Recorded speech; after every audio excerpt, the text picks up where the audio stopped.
Hi everyone, this is Aishwarya and welcome to Insights, a conversation with a very special person, and it is brought to you by Grailmaker Innovations. Today we have Kavya Poornima with us from Vizag. She's an architect by profession, and having such famous friends, you feel like a celebrity. So I welcome you, Kavya. Thank you for coming in our show. Namaskaram. Thanks, Aishwarya, for inviting me and for that introduction. I'm glad to be here and I look forward to the interview. Sure, Kavya. The reason I did not, Yeah. introduce, you completely because I want our viewers to know who you are from your own word. So, Kavya, I've known you for a few years now through LV Prasada Institute, and we connected there, and we've been in touch. And I've seen you've done so much of work, in the community, in the disability community. You have been an architect. You are a fellow with the NCEP DP, and under Javed Abedi Fellowship, and you're a trained Bharatanatyam dancer. You are a disability activist. I mean, so many hats to you. Um, Tell us about your journey to getting to where you are today. Right. Thanks for this question. But let me give you a broader picture if I have to say, because you mentioned a lot of things. Um, so all of these are maybe depending on two things. One is my decision of becoming an architect or pursuing my art or whatever it is, and the environment around me. So these two things really shaped the entire thing. So maybe let me share about uh, Bharatanatyam. So because I am into the family where I was exposed to various art forms since like right from my childhood, it naturally happened that way that I got interested in pursuing my classical dance. And if I have to give the credit, it was like it's to my mother because she was very much passionate about learning dance in her childhood, which didn't happen. So maybe that was also another reason. Like I started pursuing my dance at the age of 3 and started performing at the age of 3.5 on stage. So that is something like my entire journey with dance happened throughout till my graduation in Mumbai. And now, like coming to architecture, I was born and brought up in Srikakulam. It's in the northern Andhra, and I was like my entire childhood happened in an ancestral house. It was 200 years old ancestral property. We call it Manduva Logali Illu in typical Wow. Telugu, if we say. So there were multiple courtyards, and it's a sloped, tiled house. So uh, because of that experience, there were many gardens around, uh, so a lot of open spaces. And when I used to step out of my house to move around to my dance class or be it my school, I used to travel to the like till the dance class on a bicycle, and I used to observe the surroundings that all the houses, all the buildings were different from my home. I mean, because mine was the oldest house of that region. I mean, that area. All the streets were slowly evolving to colonies, and the old houses were also moving towards the concrete buildings and glass buildings, and a lot of other things were coming up. The apartments were coming up, and I used to always think that why is this change happening? As a kid, I used to always get this kind of question, and then I never liked that. I mean, uh, maybe giving one instance, while I was like practicing dance at my dance teacher's house. It was a small, congested, a 2 BHK, two-bedroom house. And in the living area, she used to teach us dance, and we used to be like 50 students all together, uh, like practicing basically. So we used to step on like each other's, like we used to hit each other while moving around. And it's Bharatanatyam. Obviously, you need to move your hands and legs, and I mean, so we used to just uh, as kids, we used to enjoy that because we used to feel like it's fun beating each other or stepping on each other's feet. But when it used to come to the stage performance, it used to be a struggle because we were never taught that space management and use of stage in that way. So in my case, it helped me because after coming from the class, I used to practice it in like at my house in the courtyards and in the open spaces. So I used to get that space like adjustment with respect to my dance moves. Started pursuing my higher education, I used to understand that there is some connection with the space and the things we do. There is some relation. What is that? I don't know. And as I mentioned, I used to observe a lot. Even during my dance performances, I used to travel across India, and I used to observe the landscape, like the change in the buildings and how the evolution is happening around. This observation I used to really like. The backdrops of story in any movies that I used to observe. So maybe some kind of interest in me to just see that how like how the backdrop is really important for all these characters.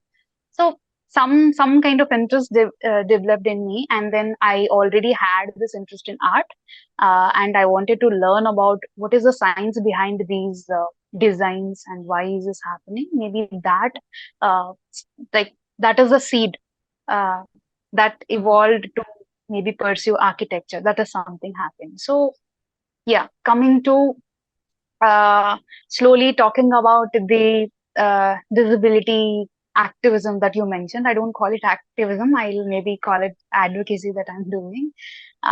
So here, if I have to talk,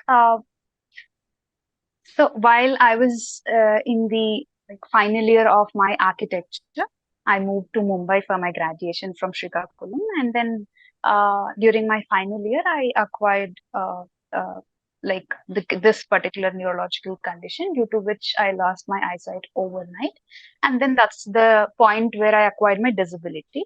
So from there on, maybe with the backdrop of the architecture and the art and everything. When this transition was happening, uh, I was looking at this transition also from that lens where I was given a problem statement and I need to think about what kind of solution that I need to, bring to really resolve this, as in maybe manage with this. So this is something like the journey happened in this way. And even now with the work that whatever I'm doing, I'm always looking at something. I mean, from this lens where how I can deal with this thing. What could be done here rather than this happen. I mean, I can't do anything because I'm disabled or whatever. Maybe that is something which I can put. Just let me know if I missed out on any point that I need. I mean, I was supposed to address with this question. Um, yeah, because if Absolutely you know that nothing. I keep No, talking, no, you beautifully came up, told about the backstory. It was almost like I was taken back to your childhood, especially when you were kicking your co-learners during the Bharatanatyam. So yeah, I like that part. And Kavya, you mentioned about your visual impairment and right, architecture and visual impairment. How did that go together? And you are still an architect. You are pursuing your dream. Could you throw some light on that? How was it right. for you? Because every the plans, the diagrams that you have to make of the different building plans and all, it all depends upon visuals. How did you cope up with that? I'm very curious to know about it. Right. Maybe I'll again come back to the point where I just left and then continue that so that there will be a flow of what I mean, Sure, maybe sure. that can answer your question. Um, so as I mentioned that during my final year of architecture, so it's 5 years course, and I was in the fifth year, and I was doing my thesis of the final year, and I acquired the disability. And during that phase, it was all about the medical management because it's a rare neurological condition. So it demanded me to focus on my recovery and the health part like more, and I had to take a break from my education. And after 2.5 years, when I slowly started to move around on my own, that's when again I got the because it was always on the back of my mind that when will I resume my studies back? This question was always there, but then how I'll be doing, I was not really aware about, and nobody else were there around me to answer that question. So once I started to move around, I decided that I need to give it a shot. I need to first convey this to my family and then take it to the uh, college. So why I'm sharing this particular instance is to just make you understand that what is the perception of somebody uh, who'll listen to this, that a person with blindness will pursue architecture, something visual. Mm, So this came to me with my own family, that when I said that I'll be doing architecture, there was a big no, because how will you do this? It's not feasible for your condition right now. It's not practically possible. So that question was always there, and it is still there. There is no difference even after years that I'm doing now.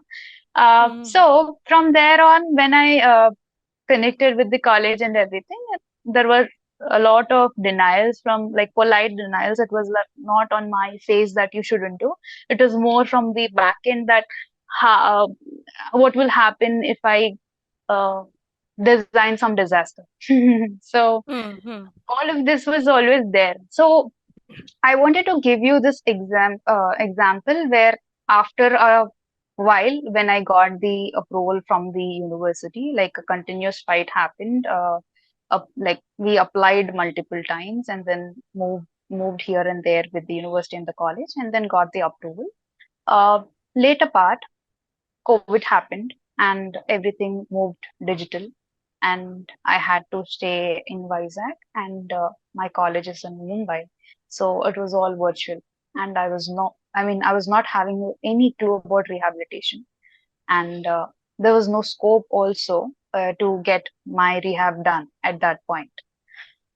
So I literally tried multiple ways to understand that how will I continue my thesis with blindness, and how will I understand the plans, and how will I convey my ideas and concepts. So I mean, it was all about experimenting. It was all about DIY. So we stick to the thread on the site plan, and in a grid form, and then with the touch and feel and with the description, I started understanding, okay, this is the thing, because I already had the visual of the entire thing. It was in between that I had to discontinue. So I already mm, had the thought put. So that really helped me at that point. But then, I mean, that I'll just wrap it up here because it will take a long time. But I'll say mm, that was the process where I understood that even though if you come up with innovative solutions to addressing these challenges, there is a point where you will feel that it's not really working out the way you think. So I completed my thesis because of the support provided, and I mean, and the solutions that I tried, my hands-on solutions which I tried. But then later part, after completing the graduation, the question still remained the same: that how will I pursue now? I mean, I completed, but then what next? mm, And then mm, from there on, when I interacted with the architecture fraternity, or be it the community of blind people, or the rehabilitation centers, or the disability community as a whole. Everywhere there was this question that it's not practical. You need to change your career path. You can't do this. So Mm-hmm. that is the point where I understood that here there is no way. I need to pave my own path and like explore everything on my own. Okay, there. I mean, I'm not really sure that it will work. Let me give it a try before quitting. I mean, before accepting that it won't happen. So I haven't get. I mean, by that time I was a fresher. I just completed my grad. I never worked with any organization or anywhere basically. So I was not having any kind of exposure, experience, nothing. So it was all about exploring that what all I can do and what all I mean what all I can do with the support. So these things I started figuring out, and now I'm at a point where I understood that architecture is not just about designing or Mm-hmm. planning. It is also about working on the policy making. It is also about working on the research. It is also about teaching. There are a lot of layers. There are a lot of dimensions to it. It's not the set uh, template of architect that the person will go onto the site and, I mean, execute something or design and like show up a building. It's beyond that. It's also about architectural writing. Mm-hmm. I So a get it. lot of layers that I started to understand, and then now I'm continuing with the other side of the table as an architect. So yes, that is. I mean, I hope that answered your question. You did answer well, Kavya. Thank you for that, narrating us your journey. And I'm going to go back to a question about your architecture. But before that, I just wanted to understand, your condition. Visual impairment is one thing, but you also suffer with a neurological condition. So could you, and I also see that you've been raising awareness about it, because in our conversation you told me it's a very rare neurological condition. So could you throw some light on that? The condition's name is idiopathic intracranial hypertension, shortly known as IIH. It's a rare, chronic, invisible neurological condition. Um, Simply put, idiopathic is there's no reason which is like known. So there's no known reason. Idiopathic is that, and intracranial is inside the skull, and hypertension is the pressure. So the pressure that is generated inside the skull without any known reason. Uh, so Mm, it is IIH, and during the phase while I was having severe headaches, excruciating headaches, and back pain, and so on during my final year. Uh, it was a week long journey, I can say. I fell sick, and then I developed all these symptoms, and then it added with nausea and vomitings, and then I was getting blurry vision, and as I am myopic, I use glasses. I was not wearing the glasses because of the headache, and I was just lying in the bed, so I was not using glasses. So I was not really understanding that is there any difference that is happening. But then there was swollen eyes that I was not able to open my eyes, and a lot of photophobia happening because I was not able to see the light. So all these symptoms happened within the week, like developed within a week. And then I was admitted under a gynecologist because I'm having a background of PCOS, polycystic ovarian syndrome, and due to which I was having prolonged periods, and I was anemic at that point, and all the symptoms added on to that. And in between, I again got my periods back. So I was already anemic. It was in an emergency condition to like control the periods. So I was admitted under a gynecologist and I was getting the treatment done. And parallelly, I was also getting the scans and everything, the MRIs done for my headaches.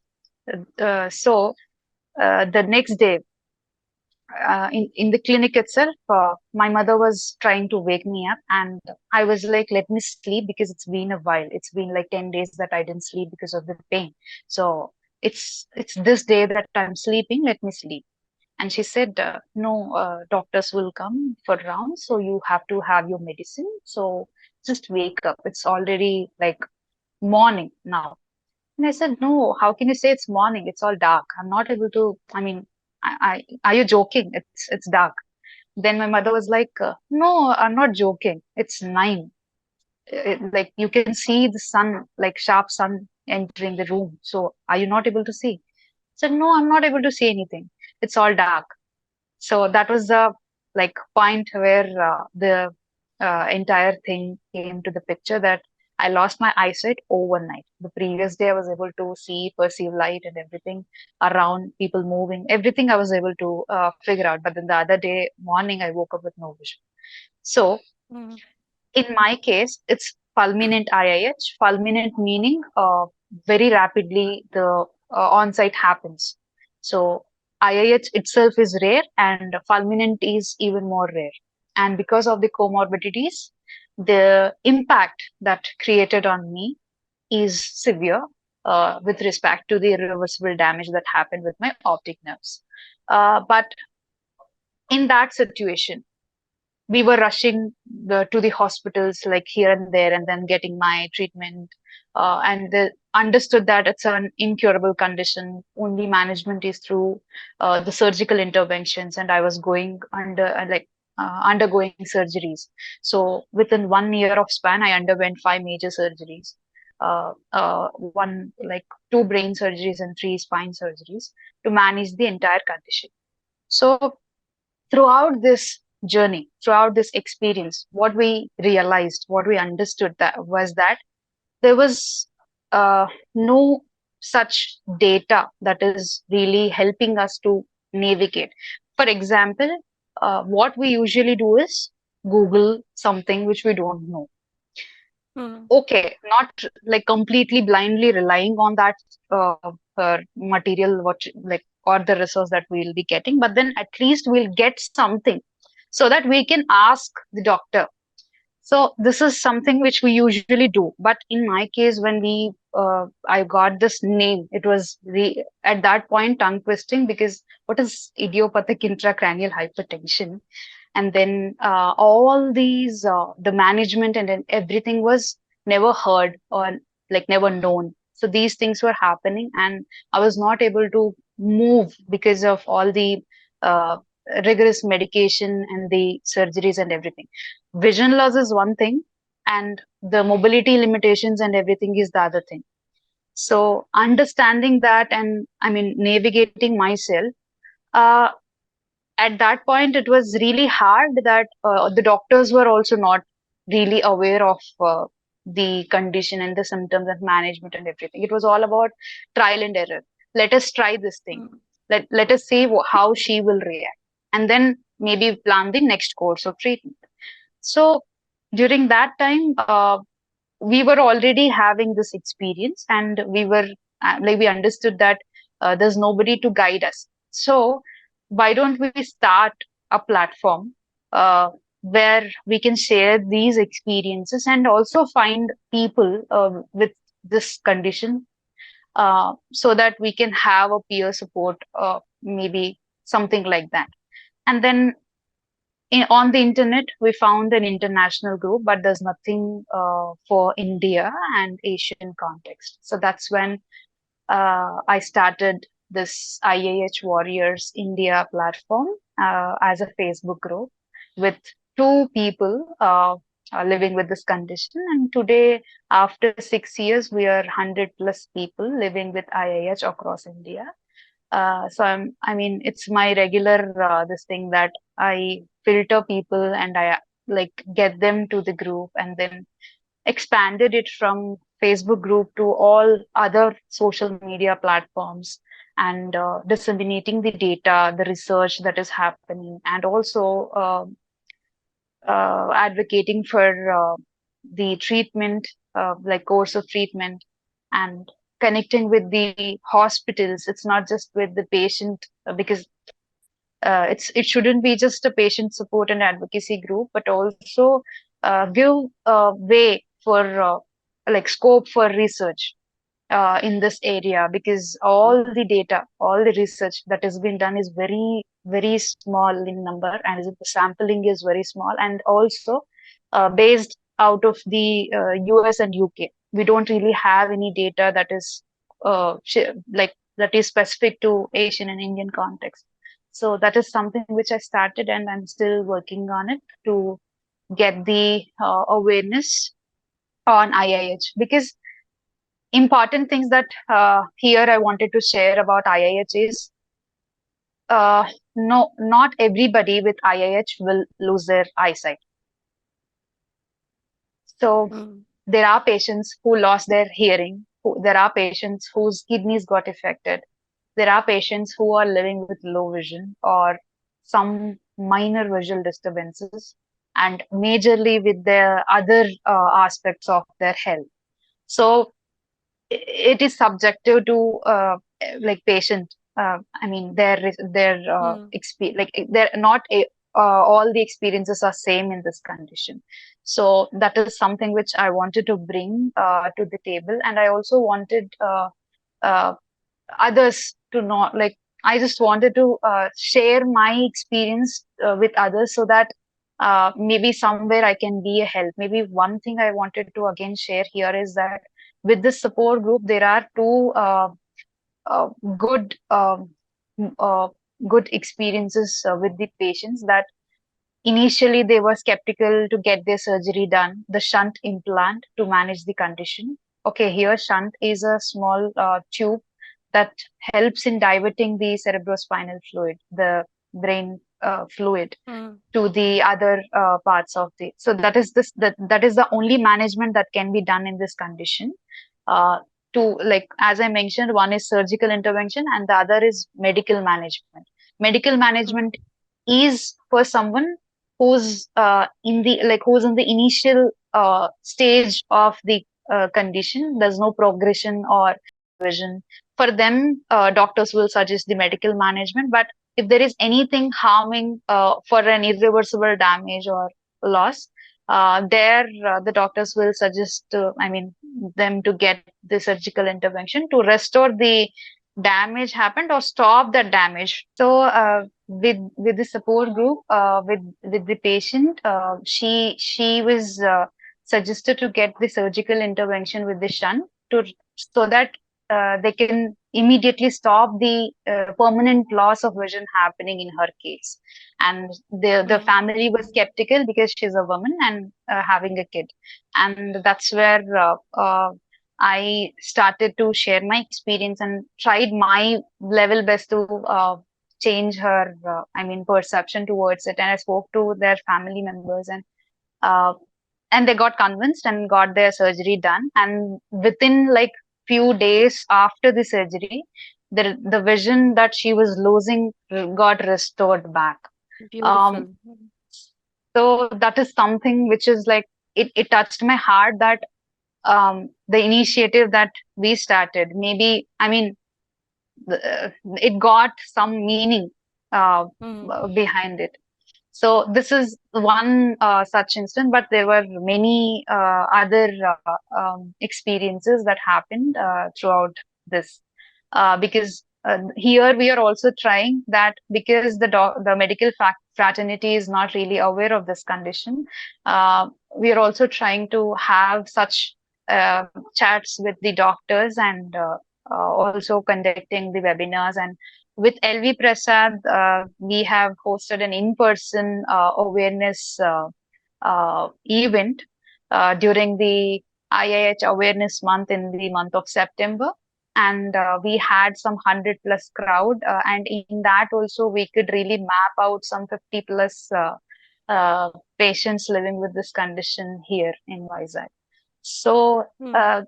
it's like there are people, but then they really don't know that they live with IIH, or they don't really have that kind of understanding that you need a peer support to manage such Mm, condition better. So it helped really well, and I mean, this is the journey that I mean we are looking forward to have a database for doctors who are treating this condition across India, so that it will be helpful for the patients, as well as we can have more accountability for the condition, for our long term goal to get this condition recognized in the list of disabilities that we mm. have. What So really yeah. touches, sorry, please go ahead, Kavya. No, no, I'm done. Yeah. Okay. What really Right. touches me, Kavya, it's not just that, when I was listening to you share about, in a matter of one night, losing your vision to this condition, and I can imagine the trauma, coming upon you that, okay, now what has happened, just one night and your life has changed this way from that stage, and of course the pain along with that you must have had with the pressure because of the liquid, uh, to coming where you are today, so that you have opened a forum, where people, you started off this with just two people and now you said it's over 100 people. It's a beautiful journey, Kavya, and it reminds me, I just want to say one phrase, it's like rising from the ashes, and that's what you're doing, and I'm really proud of you for that. And going ahead, Kavya, like, I wanted to understand, like, see, many of our viewers may be thinking, okay, how are you still, you said that architecture is not just about, design and plan, but it is also about research, teaching. So, what are you into right now? Because I remember my conversations with you about making these blue line beaches accessible. Could you share with us about it? What you exactly do now as an architect? Right. So as I mentioned that I was exploring uh, the post I like laws of vision phase, as in the transition phase of my life after architecture. Um, I understood that like what am I good with, maybe that adding to what I would like love to do. So these things were always there. So here I wanted to share about right now what I'm doing with the fellowship and the research that I am into. It's on universal accessibility in public spaces. So that's where I started my entire journey towards what I'm doing right now. So uh, why universal accessibility? So why accessibility? I chose to work on accessibility because even pre-disability phase, I met with and I got my leg fractured, and during that I was staying in my hostel building in Mumbai, in my college campus, and I was having semester examinations. And my classroom was on the second floor of the building, and we were not having a functional elevator in place, Mm-hmm. both at the hostel and also in the college block. Mm-hmm. So both ways, I prepared well, and I did my portfolio, the thesis, like the charts and everything completed. But just because there was no elevator, I was not really ready to give up on my exams. I mean, on my semester examinations. So at that point, I requested, but then uh, due to multiple reasons, I was not given another room convenient for my.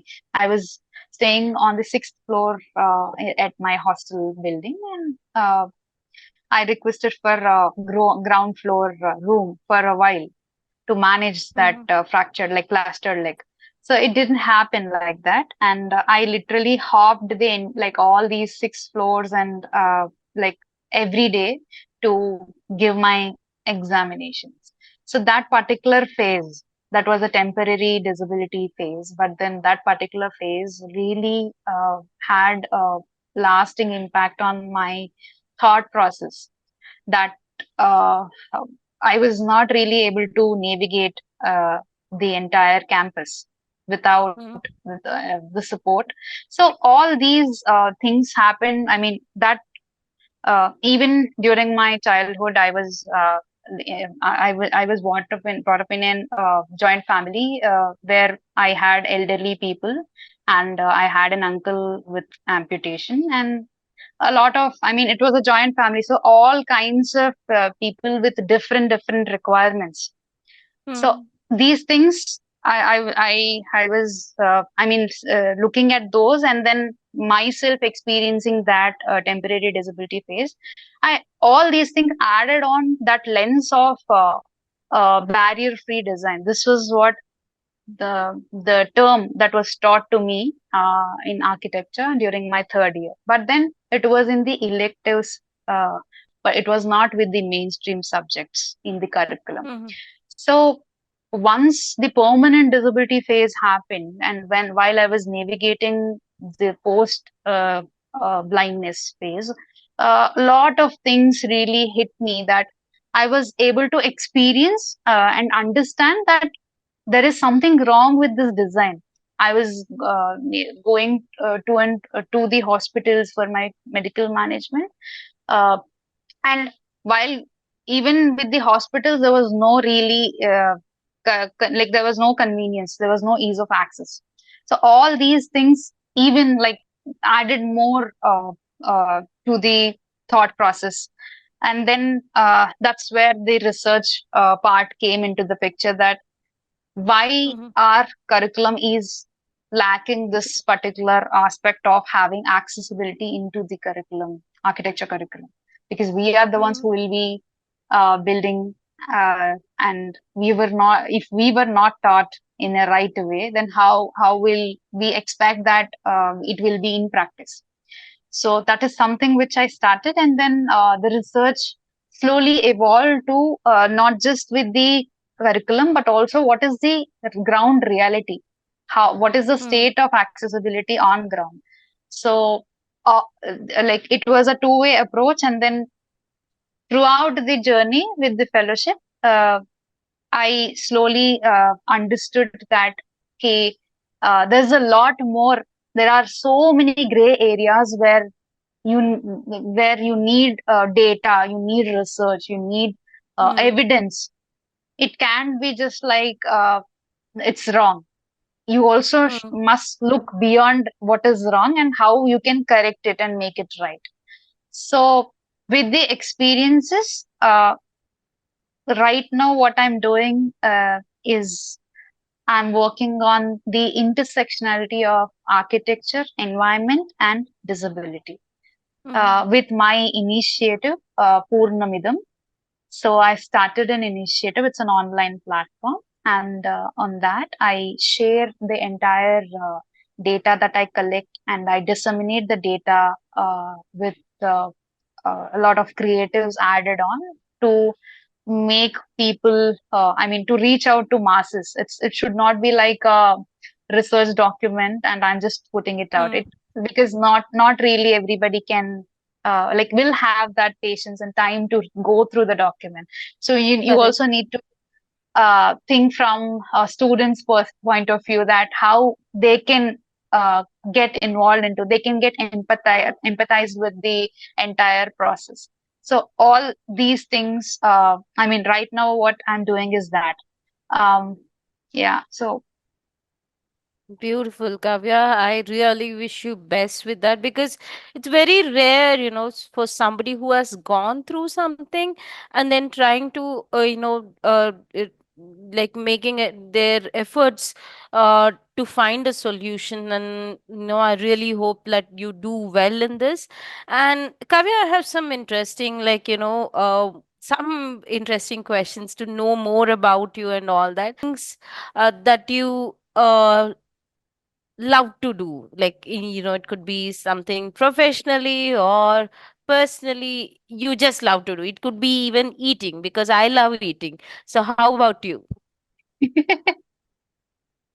So, yes, uh, trying new things is something which I always love to do, because I always look at things where, okay, there's nothing happening in this site, so I would like to start something and I would like to learn about it. And it can be anything. I mean, Mm-hmm. it's not just about what I'm doing, like with my professional life, but anything, be it a song or be it an art form or something. And the other thing is dance. Uh, Mm-hmm. so as I started dancing at the age of 3, it was all like almost the entire like till my like till I was in my grad, I was performing. But then apart from that, it was like it's a like part of my life. So dancing is something which I always love to do. Although I don't perform on stage now, but then I find like I figure out my ways how I can dance to the beats. So I just sit and dance, or I just move with a tap dance or something, because I make clear with the space around me, because I don't want to meet with any other accidents later. So I just make space for myself and dance. And what else? I mean, you asked me three things. I mentioned two things. Um, Yeah. doing nothing maybe. I like that.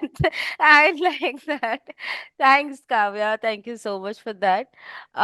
I wanted to comment about, learning dance at the age of 3.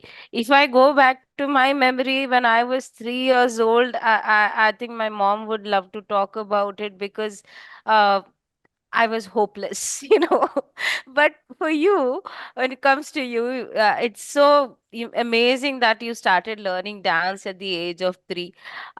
Going on to my next question, Kavya, you know, in our day-to-day life, we come across so many people, and the community. You go out, you meet people. So, has there been any weirdest thing that you've been asked about your disability? I mean, of course, it may be out of ignorance, but would you like to share about it with us? Question is, are you disabled? Because it's an invisible disability. I don't look like uh, uh, a disabled person for their lens. So, because for them, disability is maybe having a visible disability. Uh, so, first question is, are you disabled? Mm-hmm. Then, Mm-hmm. if I say about my visual impairment, it will be like, huh? Are you having visual impairment? Are you blind? Huh? No, you don't look like one. So, I this is can relate to that, Kavya. Sure, I sure can relate to that. Um, B- And another question that I have is, Kavya, it's an interesting one. It's, if you are a Harry Potter fan, I know, like, this would be, if you had a wand to change the world in some way, what change would you bring forth?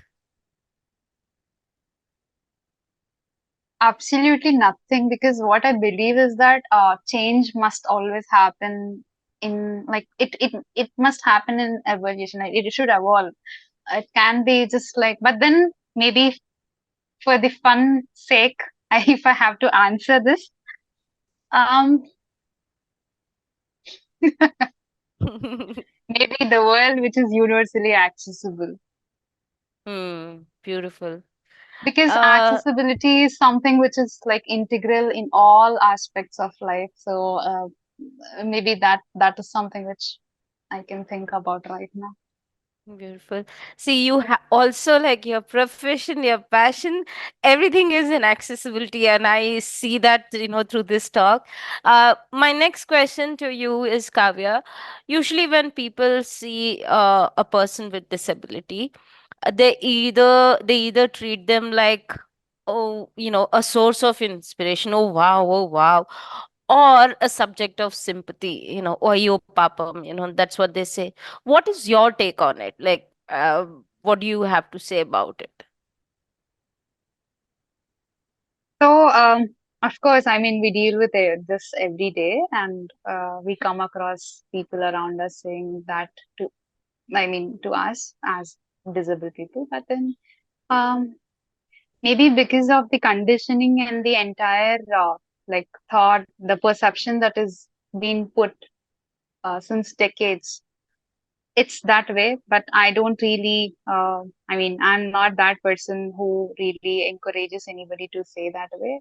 If it is in my control, as in if it is said to me or around me, I'll definitely share my uh, thoughts on that, and not in a defensive or something, but then it is more on a polite manner that I tend to share my thoughts with them and then make them realize that it's nothing like inspiring or being sympathetic to them, but more of empathy. And so that is Mm-hmm. something which I usually do.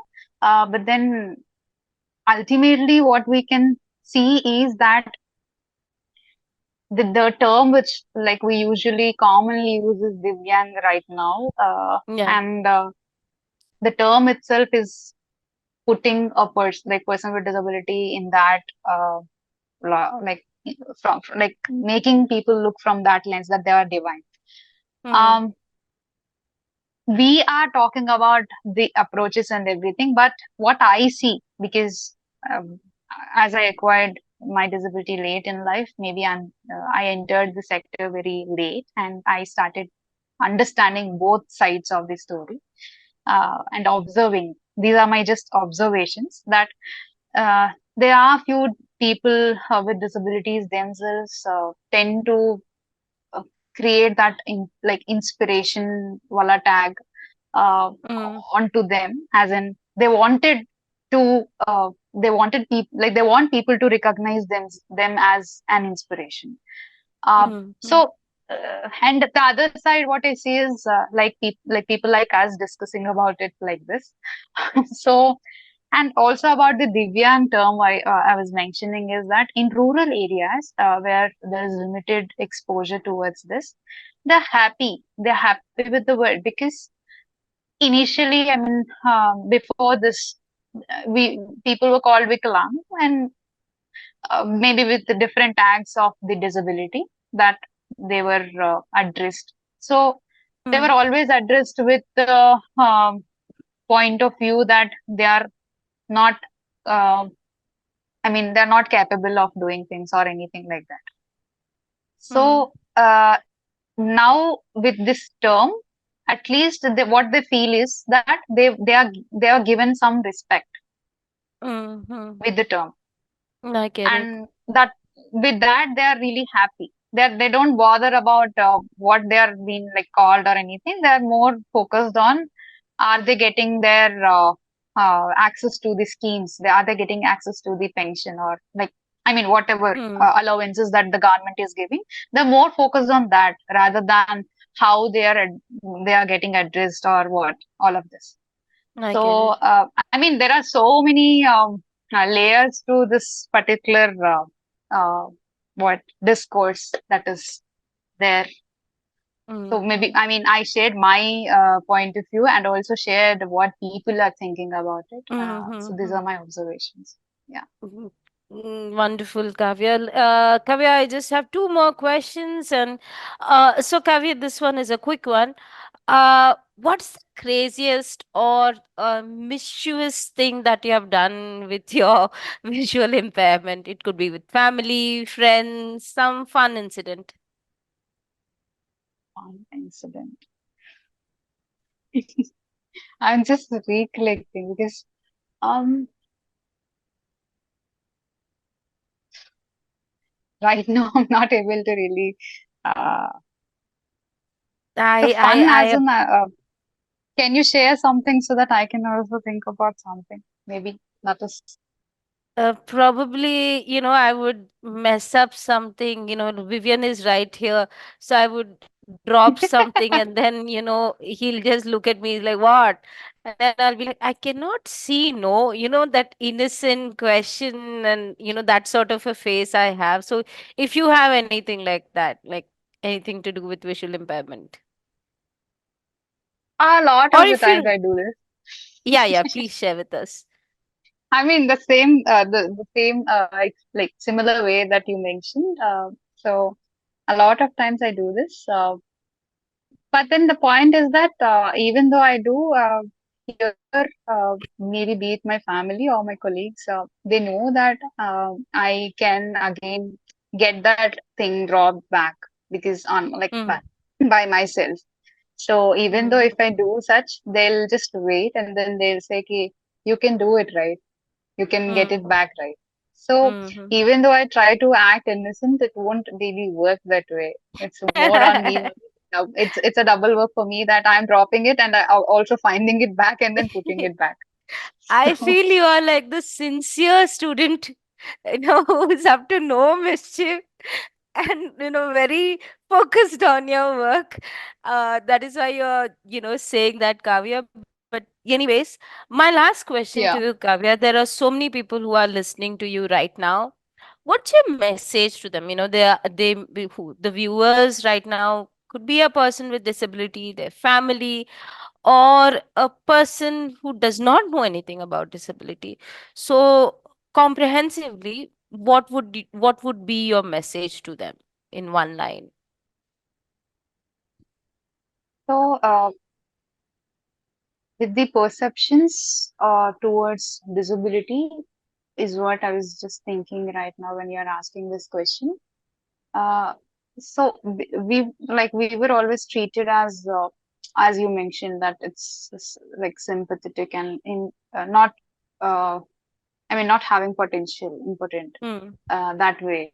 So as you mentioned about disabled people being like are looked from the lens of inspiration and sympathy. uh, so what I wanted to say is that disabled people, I mean persons with disabilities, must be looked beyond their disabilities, not with their disabilities, but beyond that, because it's always seen that we are invited as a tokenism for the events or any such panels that just to fill and like just to have the tick mark on the list rather Hmm. than calling us for our insights from our personal and professional lives. Call us as professionals, right? I mean, for example, if I say that I'm an architect and I'm having a disability, I'm not a disabled architect or I'm not a blind architect or something like that. I'm an architect with a Hmm. disability. So I have maybe insights from this lens. So like call us for our professions, call us as persons, but not as disabled people for the tokenism. This is what Hmm. I mean, this is what I can think about right now because that's how it happened in the women movement also. Like initially people used to call women even though if they are not having that profile that is matching or suitable for that panel, but then they were just Hmm. invited to just have that mark that they invited a woman category. Hmm. So just for the sake of tokenism. So that is what actually happening with with people with disabilities as well right now. Hmm. So Hmm. Wonderfully put, Kavya, and I completely agree with you. And although I've talked to you before, and this insightful conversation that I had with you right now, uh, I just feel, listening to you, our previous guest Nidhi Jain, it feels like, tells me like, oh, life is actually beautiful, despite the struggles, despite the challenges. But when we witness people like you all going on about your life, it really feels beautiful. And on that note, I just want to give you a big hug, and want to thank you for being on the show, for taking your time. I know for you to sit for more than 1 hour is a struggle, but you've been with us, and thank you so much for that, Kavya. thanks a lot, Ashwarya, for this platform and for the questions that like really put me in a thought and answer you. And also sorry if I mean, while sharing my thoughts and my observations, if that like something is really wrong or like hurtful or anything, I'm really sorry for that. But then No this is problem what at all. You do not be sorry at all for anything. Yeah. So thanks a lot. Thanks again, Kavya. And on that note, we are concluding our insights, our conversations. So, like I said, we come up with these episodes, with interesting people who have a disability. Not necessary that they have a disability; they could be a parent or a professional who are working in this field. So, our YouTube is called Grailmaker Innovations, and if you want to know more about us, you can contact 8520818879, and you'll have these details in the pinned comment as well. Thank you so much for watching. Take care. Bye bye.